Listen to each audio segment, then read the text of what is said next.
Hi everybody. It's that time of the year again. I was up in early May, before the season of course, and did a little trudging around, and I got lucky and found these set of sheds. First time ever for Maine I found whitetail sheds. Find moose all the time. Then came back in October, got the camp ready and checked my cameras. This camera here was by the camp. There's an area there I put my son, and quite a few bucks, different bucks, were making their way back there. I didn't put every one of them on. I kind of put the better of the bucks on. It's just a good sight to see that there's deer there. Yes, they're all nighttime pictures, but oh well, that's what you hope the does do, get them out moving around, throw caution to the wind. It was a great sight to see when I downloaded all these pics.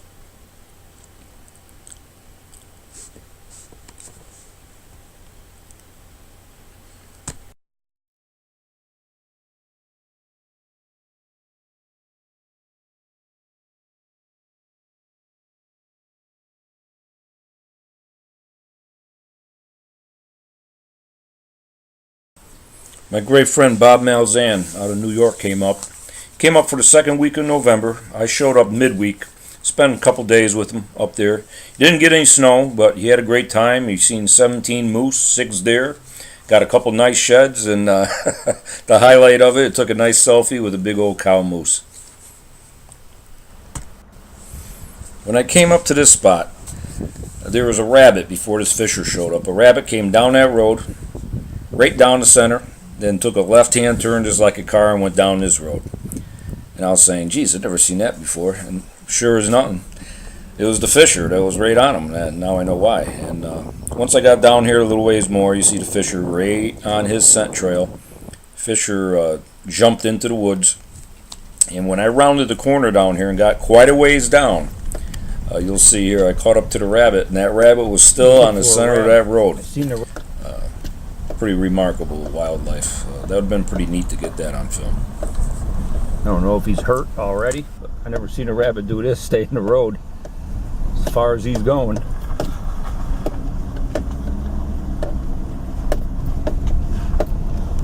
There he goes, off the beaten path.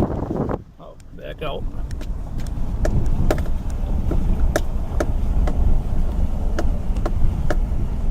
Come on, little guy.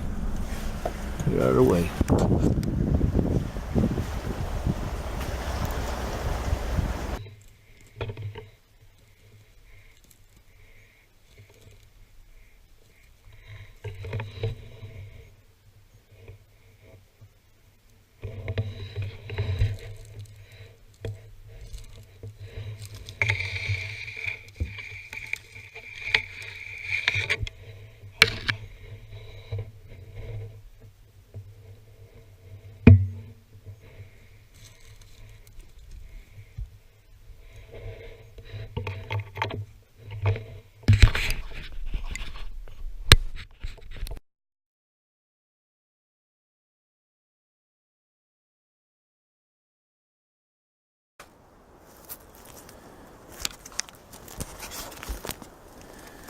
Crazy looking moose shed.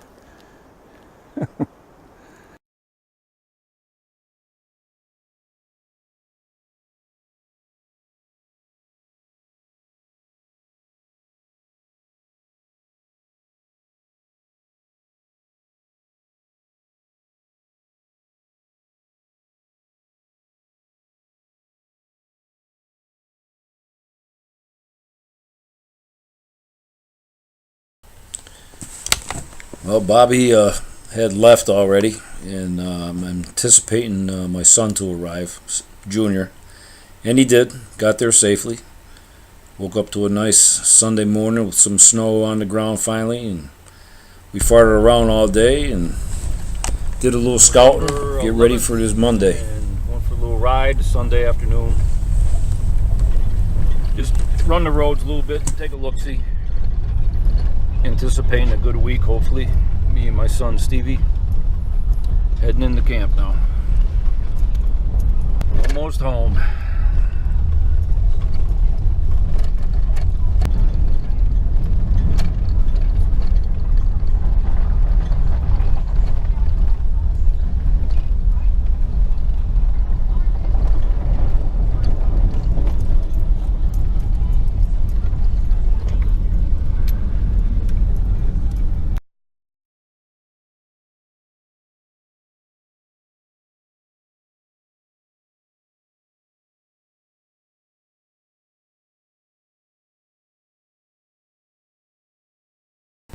This area here is where I really honed in on. I was back in there before we had snow, and you could see the ground was hoofed up. There was fresh droppings, but coming back in here with snow, there's always fresh tracks every day. And when I got in there this morning, this particular morning, I didn't plan on going in my stand. I was going to still hunt pockets. And next thing you know, I see movement in the distance, and I got caught in the wide open. Here come two does. I wish I would have been tucked in a little bit more somewhere, and I probably could have had them walk right up to me. But the wind had swirled, and she must have winded me. She never did blow. She just simply walked away with the other one in the distance. Just walked out in front of me and walked away. And I did get in my stand there, you'll see to the left, and I hunted that for a little bit, but didn't see nothing for the rest of the day. I went right to the end. Wednesday morning came around, and it was cold, and the wind was blowing. And this is the closest right here, guys. You're going to see me get the deer on camera. I had it on a 1-minute delay. I thought it had to do with my batteries freezing up. It was so cold. The only reason I went in that stand that morning is because there was fresh tracks, and I'm glad I did. It paid off. Just done it, baby. Dropped him right in his tracks.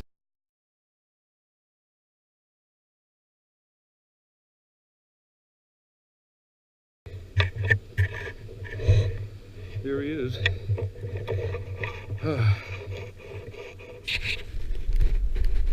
Battery showing low. I hope I got it on film, but he was following these does. I didn't want to get up in the stand this morning. She's awfully windy, but something told me to get up there, and I'm glad I did.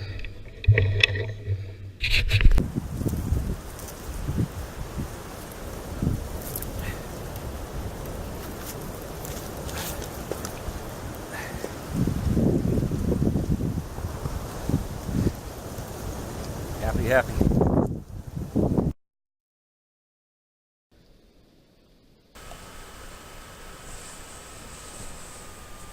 Dragging the deer out wasn't too bad. That snow helped out. I had one of those deer sleds, the rolled up plastic jobs. Probably didn't need it, but I had it, so I used it. Made the job a little easier. Finally got the deer out to the Gateway store. I was guessing maybe the deer was probably, I don't know, maybe dressed out at 150. But out to my surprise, it dressed out at 175. I'll take that. I'll take them. It was hump day. I didn't go home skunked. Nice little deer, so. Now that I got my deer, I pushed Stevie to hunt the blind nearby the camp a little harder. I could see in the snow that he was making his way in and out of there, but now that I'm done hunting, I just wanted him to hunt it a little harder. We were hoping for a buck to make a mistake in the legal hours. I mean, the reason being is my game camera back there, where I had two of them back there, constantly had deer on them. They were mostly all evening, night. Never got a deer on daylight back there. But there was plenty of does. And trust me, the date is wrong on that, but that was the week we were hunting here with these does. And there was just one big fat buck that was there, and he's coming up, and we were hoping for him to really make a good mistake. But it didn't pan out that way. Big old fat neck, big fat body. We would have loved to got him. I call him a fat hog. He just looks like a big fat pig. He's eating good. I hope he makes it through the winter. We'll see.